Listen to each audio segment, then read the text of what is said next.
supaya kita tidak terjebak di level mental atau soul, kita harus dive deep within. Jika kita dive deep within, maka kita bisa mensupport self-inquiry, tidak hanya di level mental, tapi kita juga bisa menerapkan self-realization. Jadi self-inquiry kita itu dapat terrealisasikan atau termanifestasikan dalam tindakan.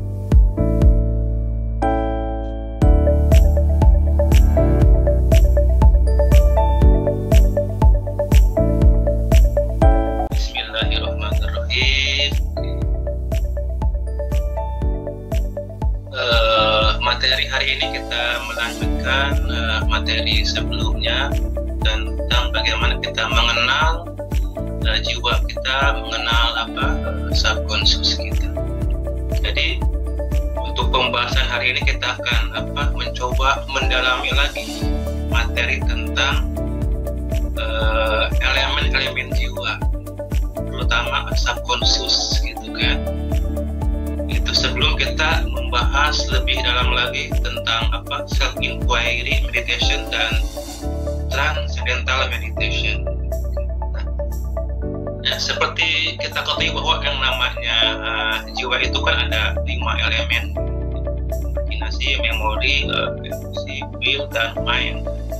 Di sini yang kita akan coba bahas sekali lebih dalam lagi yaitu tentang mind, pikiran. Itu tentang conscious mind dan subconscious mind kan. Nah, ini sangat menentukan kesadaran kita. Nah, di sini kita akan mengidentikan bahwa yang namanya jiwa sebagai subconscious mind, okay. Jiwa sebagai subconscious mind. Kita akan lebih mendalami tentang subconscious ya. Itu jiwa sebagai subconscious. Di saat jiwa diidentikan dengan subconscious ya, nah maka di dalam subconscious mind ada aspek imajinasi juga, ada aspek imajinasi, memori, emosi, will kan? Di elemen jiwa seolah terpisahkan antara mind dengan imajinasi, memori, emosi itu seolah terpisah ya. Tapi di saat jiwa diidentikan dengan subconscious, maka di dalam subconscious pun ada aspek imajinasi, memori, emosi, will, kepribadian, kreativitas, semua ada di subconscious. Nah, yang mana di dalam subconscious ini tersimpan berbagai macam program mental, gitu kan? Ya, seperti yang sudah kita bahas minggu lalu ada self concept, belief, value, itu semua tersimpan di subconscious mind. Nah, untuk itu sebelum kita masuk kepada pembahasan self inquiry meditation dan transcendental meditation, kita akan lebih detail lagi di sini ya. Harus mengenali dulu atau aware ya, terlebih dahulu kepada yang namanya kebiasaan berpikir kita. Ada kebiasaan ya, ada berpikir ya. Kalau yang namanya kebiasaan pasti itu namanya sesuatu yang sering kita lakukan dan terus berulang, gitu kan, kebiasaan atau habit. Jadi ada kebiasaan, ada berpikir. Assalamualaikum warahmatullahi wabarakatuh. Pada hari ini kita akan membahas mengenai self-inquiry meditation. Yang pertama-tama, kita harus mengetahui dulu bahwa di dalam pikiran kita itu terdapat subconscious atau alam bawah sadar. Nah, di dalam alam bawah sadar itu menyimpan berbagai banyak program mental.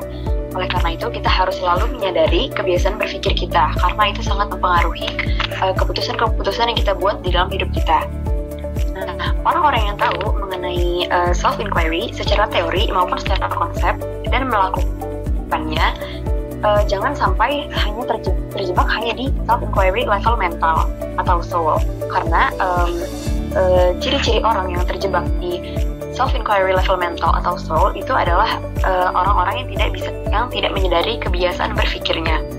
Jadi walaupun kebiasaan berpikir itu terletaknya di alam bawah sadar, tapi sebenarnya manusia itu dapat secara sadar kayak menyadari kebiasaan berpikirnya. Nah, supaya kita tidak terjebak di level mental atau soul, kita harus dive deep within.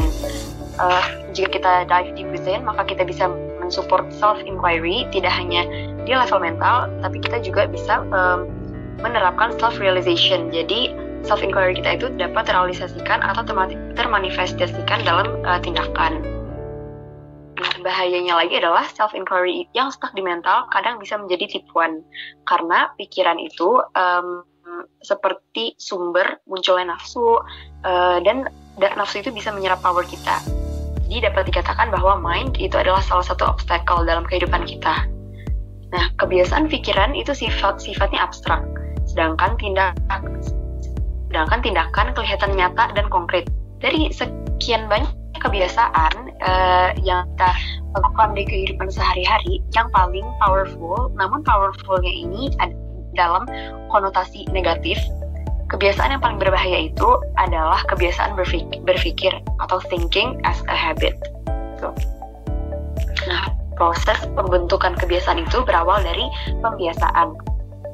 Jadi jika kita, contohnya itu jika kita memiliki kebiasaan berpikir negatif, kita ada suatu fenomena, lalu kita memberikan respon yang negatif, itu pasti dimulai dari awalnya kita tuh sekali-sekali berpikir negatif, namun terus kita lakukan berulang-ulang secara konsisten, maka setiap ada suatu fenomena itu kita akan meresponnya sebagai hal yang negatif. Itulah pentingnya kebiasaan berpikir positif. Proses pembentukan kebiasaan berawal dari proses pembiasaan. Contohnya, anak kecil yang dibiasakan ketika bangun tidur pagi itu dia tidak merapikan tempat tidurnya. Jika ia terus-terusan dibiarkan seperti itu, berulang-ulang secara konsisten, dia tidak pernah merapikan tempat tidurnya, maka itu akan menjadi kebiasaan sampai bisa hingga bertahun-tahun maupun seumur hidup jika terus dilakukan dan tidak di-cut kebiasaan itu. Nah, oleh karena itu, jika kita merasa sulit melakukan sesuatu yang baik, contohnya kita harus memaksa diri kita untuk melakukannya secara berulang kali konsisten hingga kebiasaan itu hingga perlakuan itu menjadi suatu kebiasaan. Seperti contohnya olahraga di pagi hari, itu kan merupakan suatu hal yang positif. Mungkin di awal-awalnya itu akan terasa membutuhkan sangat banyak effort, sangat susah. Namun jika sekali saja kita sudah melakukan, lalu kita lanjutkan lagi keesokan harinya, lakukan terus dengan konsisten, maka otomatis itu akan menjadi kebiasaan kita, dan di minggu-minggu atau bulan-bulan selanjutnya tidak akan terlalu terasa membutuhkan effort. Jadi semuanya itu sudah effortless karena sudah menjadi suatu kebiasaan. Nah, banyak orang yang berpikir bahwa kebiasaan itu sulit, tidak bisa diubah gitu, karena kebiasaan itu masih dalam level jiwa. Padahal kebiasaan itu sangat bisa dirubah jika kita memiliki niat yang kuat dari dalam diri kita untuk mengubah, contohnya suatu kebiasaan buruk gitu. Nah, lalu ada proses evaluasi berpikir.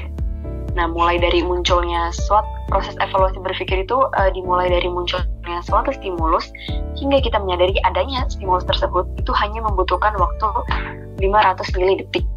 Nah, lalu di sini ada suatu diagram dari nomor 1 sampai 17. Itulah yang menggambarkan proses evaluasi berpikir tersebut. Di sini ada nomor 1 sampai 3 itu kita masih dalam tahap belum sadar. Nah, nomor 1 itu adalah kondisi kesadaran yang berada dalam keadaan diam. Lalu nomor 2 itu adalah kondisi kesadaran yang bergetar karena adanya suatu objek yang menstimulus. Lalu di tahap yang terakhir itu pikiran kita menangkap adanya objek. Lalu nomor 4 sampai 8 itu adalah tahap sadar. Nah, di nomor 4 ini adalah tahap panca indera. Jadi kita panca indera itu ada 5. Jadi contohnya ada suatu stimulus objek gitu, panca indera penglihatan kita melihat gitu, menangkap suatu objek tersebut. Nah, lalu di nomor 5 itu adalah kesadaran indera. Jadi kita tidak hanya melihat saja, namun kita sudah menyadari bahwa menyadari objek tersebut gitu. Nah, lalu nomor 6 itu adalah kesadaran menerima, nomor 7 itu kesadaran memeriksa atau menyelidiki objek tersebut, dan yang terakhir nomor 8 itu adalah kesadaran memutuskan. Jadi di tahap nomor 8 ini pikiran kita memberikan makna pada setiap stimulus atau objek yang kita terima tersebut. Tuh. Bagaimana proses berpikir kemudian memberikan makna atau suatu keputusan. Nah, misalnya kita sedang mengendarai mobil, lalu tiba-tiba di depan kita itu lewat suatu mobil lain tiba-tiba. Nah, jika pada umumnya orang-orang akan atau bahkan diri kita sendiri itu akan mengumpat kepada sang supir yang muncul tiba-tiba tersebut. Namun ceritanya itu akan berbeda ketika kita baru saja memenangkan undian 1 miliar contohnya. Nah, bisa jadi jika otomatis kondisi mental kita tuh sedang dalam keadaan yang bagus gitu. Jadi bisa jadi kita berpikir, aduh kasihan supirnya mungkin sedang terburu-buru ingin mengambil gaji gitu. Ada baiknya aku menyumbangkan sedikit uang dari undian yang aku menangkan tadi, seperti itu. Jadi ya tergantung kondisi mental kita juga. Kalau misalnya kondisi mental kita sedang dalam keadaan buruk, otomatis kita akan memaki-maki sang supir mobil tersebut. Nah, di sini kita dapat melihat bahwa setiap kejadian itu sebenarnya bersifat netral. Nah, yang berhak untuk memberikan respon negatif atau positif itu adalah diri kita sendiri. Gitu. Jadi, jika kita memberikan makna terhadap fenomena tersebut negatif, maka kita juga akan menjadi contohnya gelisah, khawatir, atau kita menghujat, memaki, seperti itu. Sebaliknya jika kita kondisi mental kita itu positif, maka kita juga akan memberikan respon yang positif. Mengapa kebanyakan orang itu biasanya langsung bereaksi terhadap situasi atau kejadian, seakan-akan proses stimulus atau respon itu adalah suatu proses yang tidak dapat dikendalikan atau diintervensi. Padahal ketika ada suatu fenomena, di dalam pikiran kita itu ada suatu jeda yang dapat dimanfaatkan untuk kita memberikan intervensi terhadap pemberian makna gitu. Jadi kita mau memaknai fenomena itu sebagai fenomena yang positif atau negatif gitu. Kita bisa memanfaatkan jeda tersebut sebenarnya. Nah, oleh karena itu kita harus selalu bertanggung jawab penuh terhadap pemberian respon kita terhadap suatu fenomena. Tuh. Kita sebenarnya tidak bisa menyalahkan orang lain gitu, karena sebenarnya setiap kejadian itu adalah netral. Tuh. Nah, proses pemberian makna itu sangat-sangat dipengaruhi oleh kebiasaan berpikir. Setelah kebiasaan itu terbentuk, semua proses pemberian makna akan berjalan secara otomatis, kecuali kita melakukan intervensi secara sadar. Contohnya ketika kita terbiasa berpikir negatif, ketika orang tua kita memarahi kita, maka kita akan automatically itu berpikir negatif, kenapa aku dimarahin dan segala macamnya.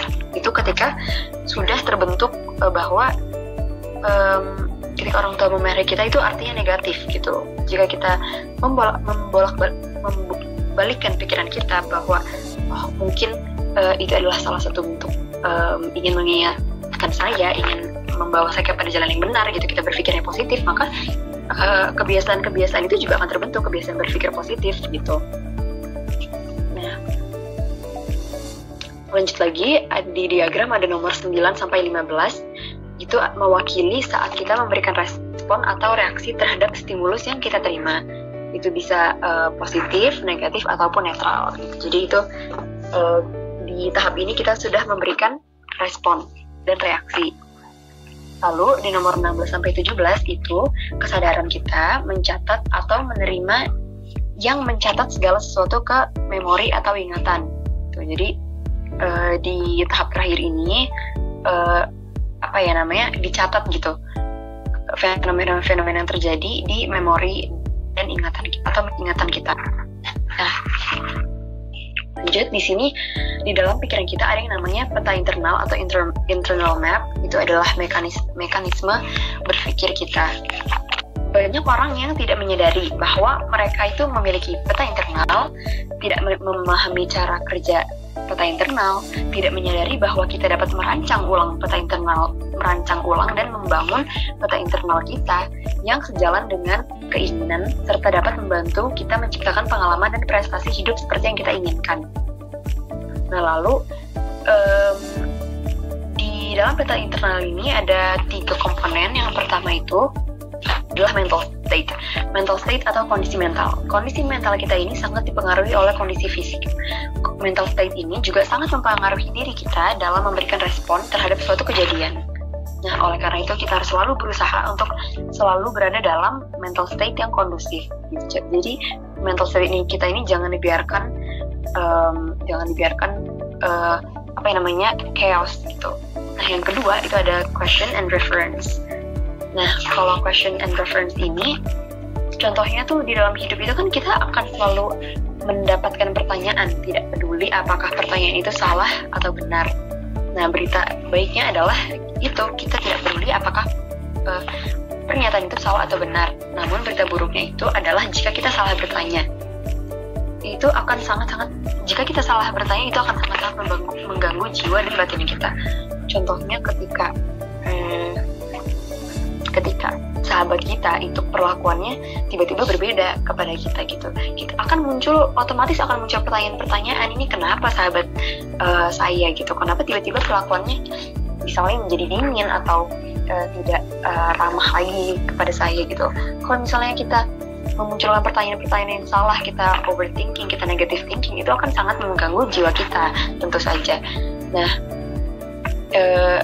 padahal bisa jadi teman kita ini memiliki masalah yang lain gitu, tidak ada hubungannya dengan kita gitu. Jadi kita harus selalu bisa mengendalikan pertanyaan-pertanyaan yang muncul. Jangan sampai pertanyaan yang muncul itu salah, yang jatuhnya itu dapat mengganggu aktivitas sehari-hari kita. Tuh.